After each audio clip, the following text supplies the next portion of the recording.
Hi, everyone. My name is Jessica George, and I am the Talent Acquisition and Development Manager at Herd McElroy and Vestal.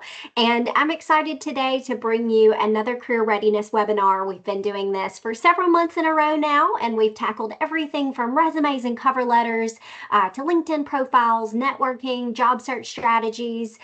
So today we're going to be talking about another important topic, which is the transition from campus to your first career. So before we begin, I want to tell you a little bit about HMV. We are a public accounting firm, full service financial services, professional services firm, headquartered in Shreveport, Louisiana, with offices in Monroe, Louisiana, and most recently we've expanded to our East Texas market in Longview, Texas. We have about 175 staff members, and we are over 75 years old. We are more than just audit and tax. We have many other service lines, including business valuation, retirement planning. We have wealth management. We have an oil and gas division called Aligned Mineral Management. So we are more than just audit and tax, but we certainly do a lot of audit and tax internships and full-time opportunities. So if you're interested in getting connected with me about what that could potentially look like, very much welcome that conversation. We do our big annual recruiting push every October. So we'll be visiting about 8 campuses in September and October. So please stay tuned for all of those emails about on-campus interviews. And then once you make it past those on-campus interviews, we bring you on site to our Shreveport office.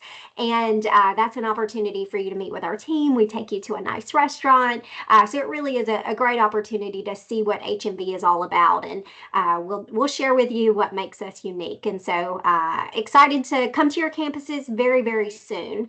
All right, so today we're going to talk about transitioning into the workplace. And I know that many of you are already thinking, isn't this common sense? Aren't these things that everyone knows? And the answer is yes, we do know all of these things, but sometimes we forget or we need to be reminded or just stress the importance of these things, because once you transition into your first job, there are going to be things that maybe other colleagues are doing that you don't want to fall into those traps. You might look to them and say, oh, well, if they're doing it, it's okay for me. And as we've learned our whole life in high school and in college, just because other people are doing things around us doesn't make it right and doesn't make it a behavior that we want to mimic. And so this is going to be, yes, a lot of common sense that just reinforces how you know you need to behave in the workforce. But let's tackle each one of these. The first is adapting to company culture. It is going to be very important for you to observe the colleagues that are in the environment and ask for feedback, ask for insight into different things. Dress code is one of the biggest issues that new hires seem to struggle with, that desire to be comfortable but fashionable, but also meet the professional standards that organization has.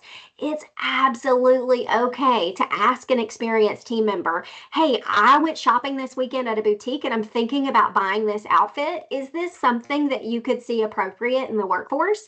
And they're going to tell you yes or no. And the great thing is you've communicated that you care, that that you're motivated to make sure that you're meeting the standards that there is. And so it shows that you care about your role, you care about your presence. It's just really, really impactful to demonstrate that you are concerned with the way that you're behaving and dressing and interacting. It's also really valuable for you to observe those more experienced team members on other things to be able to understand kind of those workplace dynamics. Every organization is going to have their own culture, their own things that are acceptable. And so being able to ask questions, being able to sit down and ask for feedback, I think is incredibly valuable. Performance evaluations used to be something that was done annually, and it used to be very frustrating because you would work for an entire year and then find out at the end of the year, hey, these are all the things that we wished you would have changed over the course of the past year, but you didn't communicate that. And so I think that asking for feedback is one of the most valuable things that someone can do as an intern, as a new hire, as an experienced hire. I think asking for feedback can be so valuable. And so I would love, for new hires that are in the workplace, after you've been on the job for a month, sit down and ask either an experienced colleague, someone that's acting as your maybe transition buddy, someone that's acting as a mentor. Sit down and say, hey, I've been at this for a month now. I'm feeling pretty comfortable. These are the things that I'm still a little concerned about. Based on the performance that you've seen, do you have any concerns? Do you have any areas that I need to make adjustments? This is such a valuable tool for you because likely if you were doing something that was seen as offensive to the organization or to your colleagues, you didn't know it or you didn't intend to do it. We all know that we want to do good, right? We want to perform well. We want to be a good employee, but sometimes we don't know those different things that change from workplace to workplace. And so asking for feedback can be a great way for you to make an adjustment immediately. And then in 3 months, when you've made that adjustment, you sit back with that same team member, that same mentor, whoever it is, and you say, hey, I really appreciated that feedback that you gave me a couple of months ago. I've tried to put that in place. I hope that you can see that in my behavior. Are there any other things that you've seen over the past couple of months that I can make adjustments to? I really valued the feedback the first time, and I think that was important for me to grow and learn and keep it coming. That was helpful. Is there anything else I can change? Feedback is something that you will receive throughout your career. It's meant to make you better. It's not meant to cut you down and hurt your ego. It's meant to help you grow and get better. And so looking at feedback in that way is so valuable. Developing a strong work ethic. All right, duh, right? Like, yes, work hard. But this is one that you have to be punctual. If your job begins at 8 a.m., you should be getting there by 7:55. Over and over again, I'll hear students that are transitioning to the workplace and they're 15 minutes late every day. That is not acceptable. What does that demonstrate to the person that hired you? That you don't really care about the position that you were given. It's not an excuse to say, oh, 8 a.m. is early. You're going to have an 8 a.m. job for the rest of your life. You might as well go ahead and adjust your body to waking up early. So make sure that you're punctual. Make sure that you're meeting the deadlines that you're given. If you cannot meet the deadline that you've been given, communicate that and communicate why.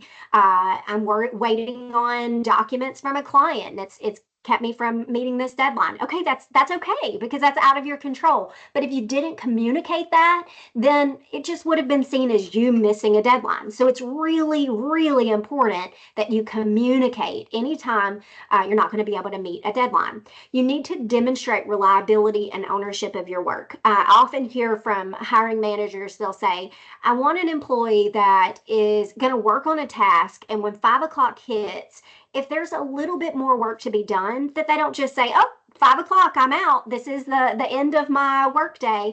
Demonstrate that ownership. If you're working on something and it just takes 10 more minutes to wrap it up and be at a good stopping point, give that 10 more minutes. It's really valuable for you to show others around you, your supervisors, your colleagues, that you're someone that they can trust, that you can count on them. And so that's a great way to do that. Strive for excellence in everything you do. Again, common sense. Do the best that you can. You are going to really set yourself up in that first position, that first career that you take out of after college. That reputation, that work ethic that you set for yourself is going to bleed into every role in the future. So it's not okay for you to say, this is just a stepping stone job. It's okay if I kind of phone it in and just do the bare minimum. No, it's not, because you're going to tell yourself hey, it's just the stepping stone job, and that's the reason I'm behaving in this way. But then when you take the job that really matters, that really counts, you've already ingrained this lackadaisical work ethic that is not going to contribute to your future success. So whether it's a stepping stone job, whether it's a job as a barista where you're just getting transferable skills, whether it's a job that is completely out of your field, but you're doing it because you need to make money and you're hoping that it'll lead into something that you're more passionate about, do it with everything that you have. Take initiative and ask questions. I spoke with a candidate yesterday. I do a lot of recruiting for HMV, and she said, I'm going to research before I request. And then if I don't know, I'm going to ask questions. And that really resonated with me because I used to tell my interns all the time, come to me with solutions, not problems. It's okay if you need me to help you get to the right answer, but come to me at least with some potential solutions. Make sure that you are going through the proper steps to answer the questions yourself. And if you can't, then absolutely ask questions. Questions will never be seen as a weakness. If they're obvious questions and you could have figured it out on your own, maybe so. But questions that you've already exhausted all other options, we don't want you sitting there spinning your wheels, spending an hour trying to figure something up that we could just tell you. But try to do some struggle through it is how I've heard an intern refer to it to me before. I need to struggle through it a bit. I need to wrap my head around it. I need to figure out exactly what I'm asking and then go ask the questions. Make a list of questions. That's really valuable to work on something for a duration of time and just have a list of questions so that when you do go to that supervisor or that more experienced colleague, you're maximizing that time together. That's such a valuable thing. We've already talked about seeking feedback. This is again, I can't reiterate it enough. It's growth. It's helping you grow. It's not meant to be a hindrance or a hurt of your pride. Feedback is a way that you get better. And we are all, yes, we learned wonderful things in college, right? But a workplace is a whole new environment. You're applying what you learned, but you still need to learn the way that that organization does things. And so, getting feedback is a great way to show that you are concerned and care about improving and being better and performing well. We don't expect you to come into a work environment and know how to do everything. In fact, if you go into a work environment and they expect you to know how to do everything, that's probably a poor reflection of that work environment because that is just not the way it works. You hire for skill set and for the aptitude to learn, and then once you hire that employee, you're going to give them the coaching, the training, the feedback that they need to be successful. All right, the next thing, demonstrate dedication, professionalism, and a willingness to take on new challenges. I was speaking with a candidate earlier last week, and they said, I love to put myself in a situation where I'm going to be challenged, where I'm uncomfortable. She actually did a year abroad where she was a language specialist, and I thought, what a valuable skill set to be in an environment where you're completely uncomfortable and you have no choice but to thrive, to commit to the challenge and to overcoming the challenge. So I would encourage you, even if you're in a work environment and they bring to you a project and you're like, this is not what I was hired for. I was hired for this box and I want to operate within this because this is what I'm comfortable with. Maybe outside of the box is where you're growing the most, where you can grow the most. And so don't be afraid to take on a new challenge. It's okay for you to say, gosh, I'm going to admit that's really, I've never done anything like that before. I don't know if I'm going to be good at it, but I'm excited to try it. Given that I've never done anything like this before, is it okay if I come to you with maybe a few more questions than you're used to? I want to make sure I'm doing a good job with this new thing that I've never done before. That's absolutely okay. Success requires hard work and dedication.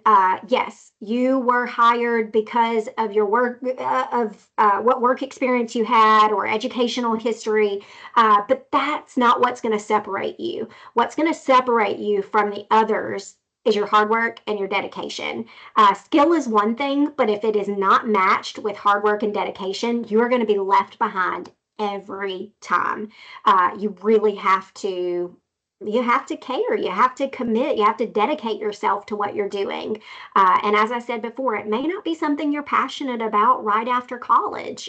This may be the role that gets you to the role that you actually care about. But how you act in that environment with that role that you may not care about as much, that builds your character.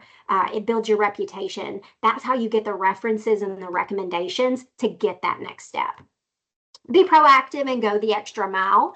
If you see someone that you work under, your supervisor is just really under a lot of stress, a lot of deadlines, a lot of work, be proactive. Say, hey, I see that you've got a lot on your plate. Is there anything that I can take off of you? Is there any work that I can do? And they may say no, but you've at least you were proactive. You requested, you showed initiative, and that's what's important. Overcoming comparison and imposter syndrome. So this is something I'm really passionate about because I've worked with hundreds of students who all downplay what they have to contribute to the world. I'll talk with students and they'll say, I don't have any real experience. All I've done is lawn care for the last few years. And I'm like, okay, tell me more about your lawn care business. And they're like, well, I've got 20 clients and I purchase all of my own supplies and I do my own billing and I communicate with my own clients, do my own scheduling. And I even hired 2 employees last summer because I had so much work I couldn't keep up with it. And I'm like, hold on. So you are managing a business. You are a boss. You're supervising. You're doing inventory management. You're doing all of these things, and you think that that's just lawn care, right? So I think it's really important for you to take a look at all the things that you've done in college. I cover this in one of our previous webinars. It's a skills inventory where you look at everything that you've done, work experience, volunteer experience, academic experiences, other involvement like being in a church group or a sorority or fraternity or a campus club or whatever it is, because there is likely some incredible skills, transferable skills that have been built through those experiences that you're just not recognizing. And so I think it's really important that you know what you have to contribute and what you have to bring to the workplace. Make sure you avoid the comparison trap with peers. So you're going to likely look in the work environment, and there's going to be people that have been there 6 months longer, a year longer, 5 years longer, and you're going to look at them with envy and you're going to go, why is it so easy for them and it's so hard for me? Why can they do that 2 times faster than I can and I'm sitting here struggling through it? Because everyone has had to struggle through it. You don't get fast and efficient and really skilled and be the go-to, the expert without struggling through it. That's part of the learning process. So make sure that whenever you're going into the work environment, you're looking at them with the understanding they've already struggled through it. Embrace being new and less experienced. You are going to bring a different way of thinking because you are new and less experienced. There might be things that have taken place in the work environment for 10 years. They've done a process a certain way because that's the way the person before them did, and that's just the way it's done. Well, if you can challenge that, if you can come up with a new way, do so. But make sure you understand that you've got to come in humble. You've got to come in as a learner.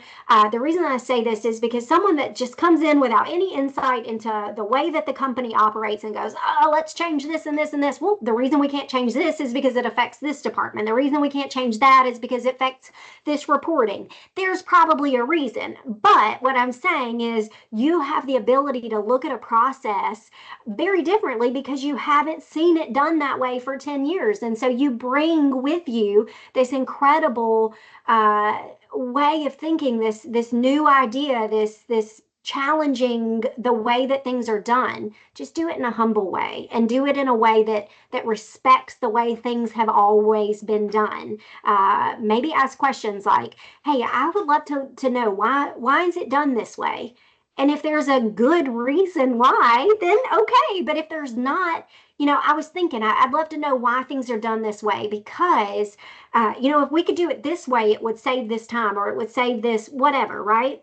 So there's a really valuable thing about going into a workplace without years and years and years of experience doing things the way they've already been done. So embrace that.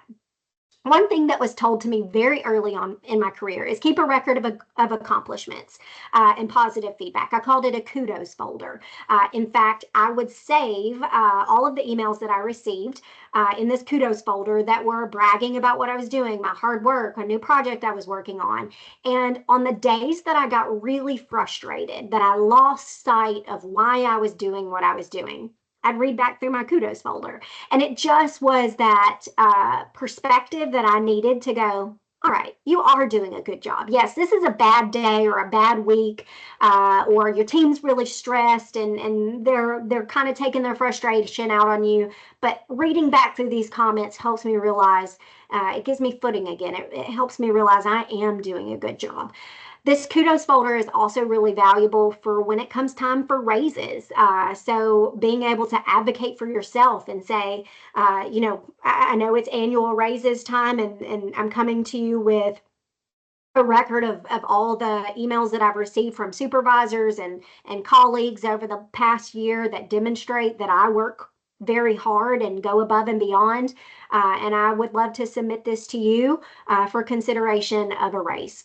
That's a great way to go about advocating for yourself over, I need a raise because I work hard and I deserve it. Yeah, but why? How? Prove it, right? Give the proof. And that's a great way to do so. All right, building strong relationships. Building strong relationships is one of the most important things that you can do in the workplace because the colleagues that you are with today are going to be the ones that are asked about your work performance in the future. What I mean by that is there is never a time where we don't see a company on a resume that we happen to know someone that used to work there, that we don't reach out to that person and say, hey, I know you used to work at XYZ company. Did you work with so and so? How were they to work with? Did they get along well with others? Were they a team player? Were they a high performer? This reputation that you're building, these relationships are gonna catapult you into your next career step. They're gonna be the references and the recommendations. They're gonna be the support that you need to keep moving forward in your career. So make sure that you are taking as much time to meet with others. I challenged our group of interns this past week. I said, I want you to go and sit with someone different at lunch. Don't just sit with the same group you always sit with because it's easy and the conversation is easy. I want you to sit with someone that you've never met before. And I want you to ask them what brought them to HMV? What was their path? What did they love about this place? Because that's going to allow you to expand your network, to get to know more people. The more connected we feel, the happier we are in what we do. It's just a fact. The more connected we are, the more we want to do a good job, the more we feel like what we're doing impacts those around us. And so building those relationships is an important part of you feeling like you belong with the company that you just took a role with. Another thing is respect diverse perspectives. So I mentioned in the previous slide that you're going to come in with with this new way of thinking, and there's going to be people that have been in the workplace for 10 years, 20 years, 30 years, maybe even 40 years, and they have a very different perspective than your perspective. You're going to be seen as that whippersnapper that embraces technology and always trying to challenge the way things are done and make things speedier, and that's a good thing. But you also have to respect and learn from the perspectives that are already in the environment. One of the things that was told to me whenever I accepted my role prior to the one that I'm in now, which I was in 8.5 years, so a very long time, but someone told me, they said, there are people in this college, so I was in a college of business, they said, there are people in this college that have been in their roles for 30 years. Go talk to them. The knowledge that they have, it's tremendous.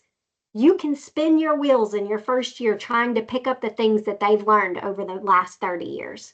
Go learn from them.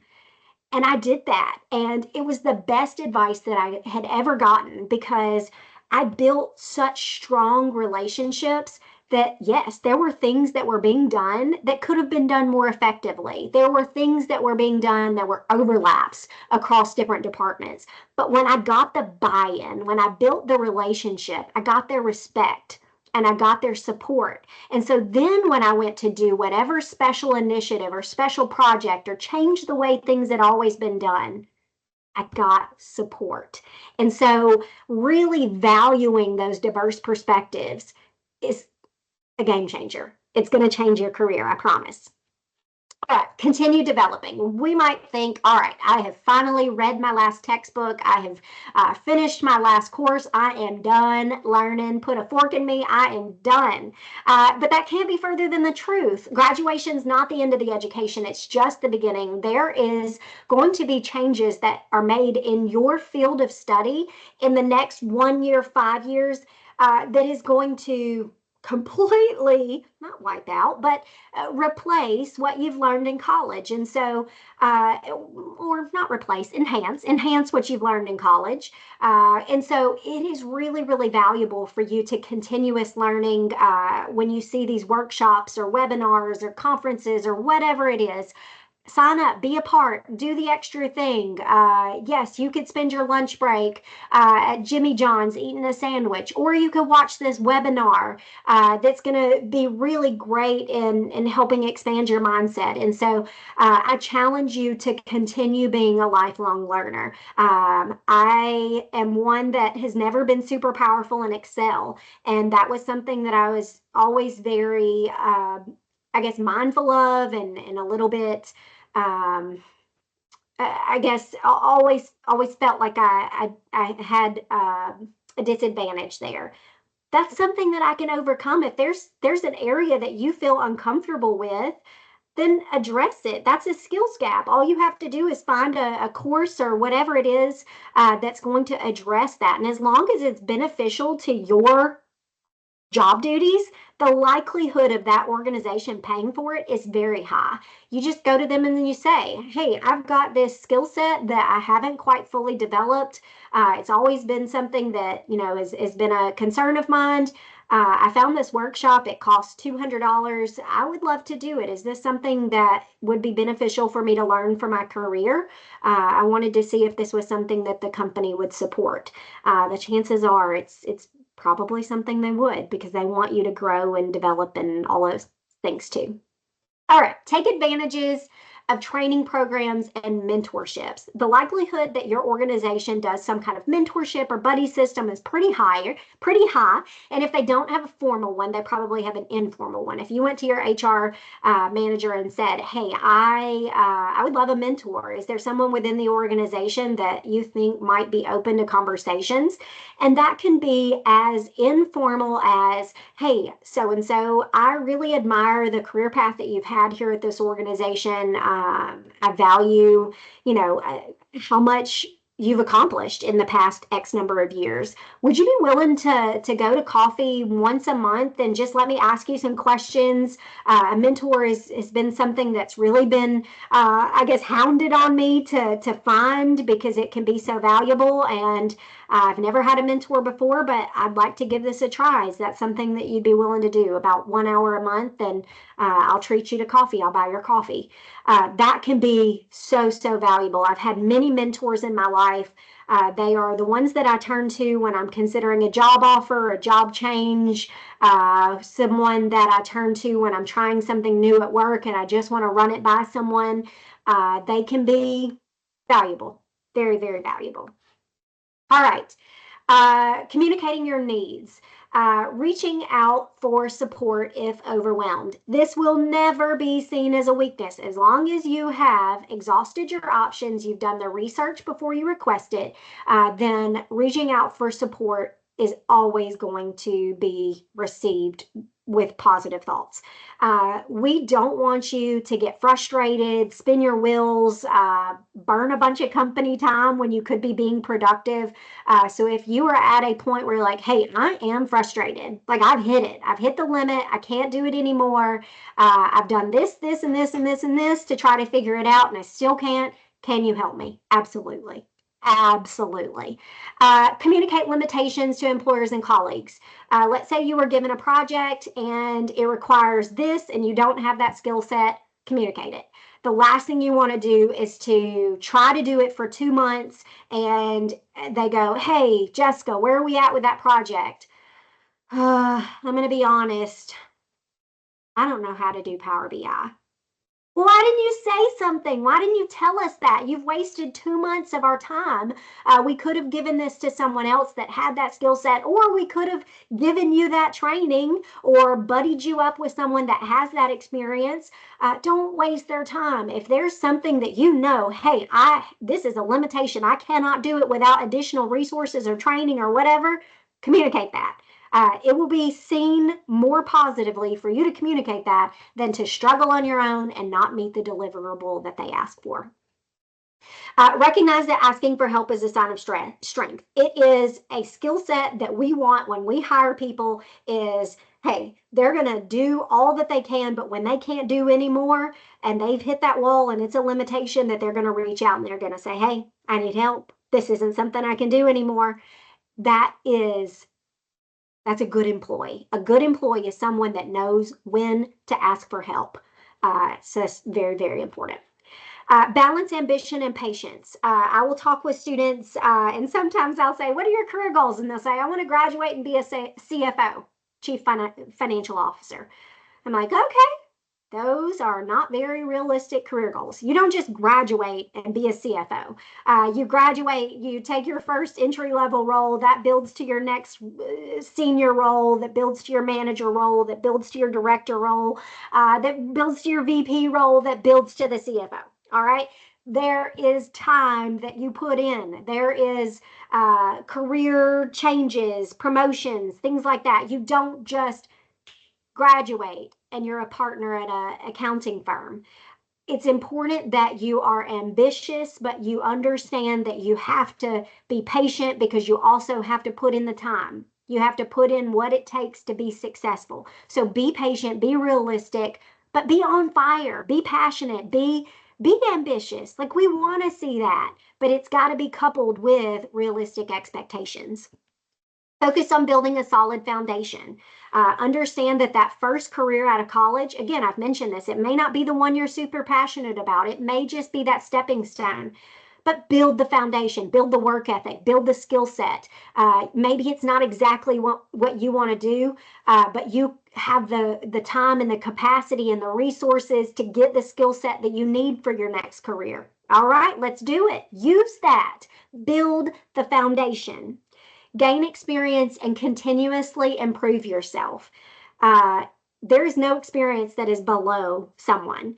I grew up in the hospitality business. My family owned 5 hotels and 2 convention centers. And my grandfather, who had a 3rd grade education, looked at me and he said, you're going to start at the bottom because I need you to know the foundation. I need you to know what it takes to run a successful hospitality business, and it starts with successful housekeeping, and it starts with successful sales, and it starts with successful front desk. And so that is exactly what I did. I started out scrubbing toilets, and then I moved to the front desk, and I started just building this passion for clients and customers and was on fire for making other people satisfied and solving their problems. And then I built this experience in sales where I learned this whole new skill set, but it all built on each other.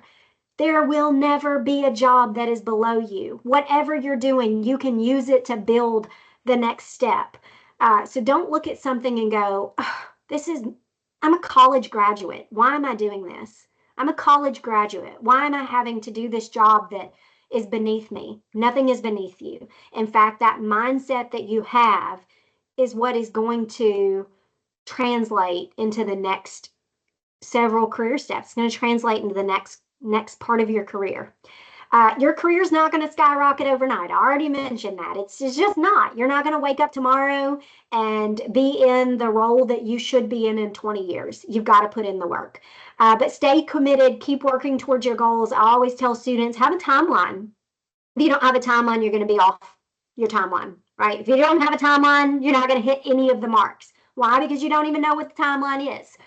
It's okay if you say, hey, in 10 years, this is the end goal. So how do we break that down? All right. Well, first step is to get a job out of college where I can build these transferable skills. And then that next job is going to lead me here. And then that next job is going to lead me here.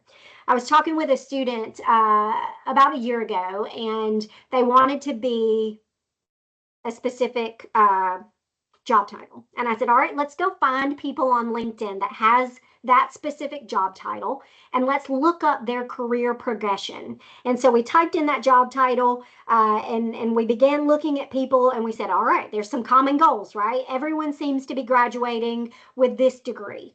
And then they're generally taking this entry level role. And then after 2 years, they're typically moving into this role. And what do you know it? We built a timeline. We built goals that had specific years for that student. And the goal was in 2 years they would be promoted to this, and in 2 more years they would be promoted to this. And now they had something to work towards. And this long goal of becoming a whatever seemed a heck of a lot more approachable and attainable because it was broken into smaller goals. Be open to different paths. Your career journey, whether you think it or not, is going to take many twists and turns, and it is not going to be how you have it lined out. Yes, we're going to have a plan, but we've got to understand that plan might change. That plan might do some dips and turns, and that's okay. I have a friend who is a senior director of finance at Walmart, and she is a mother of 3 kids, and she has been tagged for executive leadership at Walmart. She's been put in several programs to develop her for the executive leadership path, and she's currently in a season right now of raising her children, and she took this lateral move that's going to allow her a little lower stress so that she can focus on being a mother. And then after this role, she's going to transition back into the next step that she knows will help her keep rising and climbing the ladder. It's okay if you've got these unexpected pockets, these unexpected things that you're doing. These detours are also going to give you great growth and incredible leadership. I talked with her a couple of days ago, and she said, gosh, this isn't what I expected. I'm in meetings with the CEO and the chief governance officer and all of these things, right? And I'm at the table with these incredible decision makers. This path that she thought might detour her she's growing in it. She is developing in what she thought was a time of slowness and not necessarily career growth. She's growing in that. Be willing to accept different avenues, navigate change. That is going to be one of the most valuable things you can do, is being willing to be flexible, to roll with the punches. Gosh, the company that you just took a role might be acquired by a different company in a year, and you got to be ready to roll with it, and that's okay. Be flexible, be willing to change. That's such a valuable skill set. All right, I know that again is common sense, right? Like we think, I roll. Why do I need to hear this? These are all things that I know. They're not. Yes, we know them, but we need to be reminded. We need to hear them again. We need to be taught the importance of them and how they can make a difference. I am incredibly proud of you for tuning into this webinar, because doing these things is going to help propel you in the future. Doing these things, investing in yourself, is just going to help you continue to grow. So thank you for joining me today, and I am excited for you to tune into future webinars. If you have not watched the other sessions on resumes and LinkedIn and job searching is such a valuable one. If you don't have a job, please watch that job searching webinar. Those are also some really, really great content. If you are interested in a role with HMV or in any of our subsidiaries or other service lines, please scan this QR code. That is a form that will take you straight to be contacted by me. I'm happy to reach out and learn more about your career goals and get you connected with HMV if that's a possibility. Look forward to having you tune in to future webinars. Thanks so much. Bye.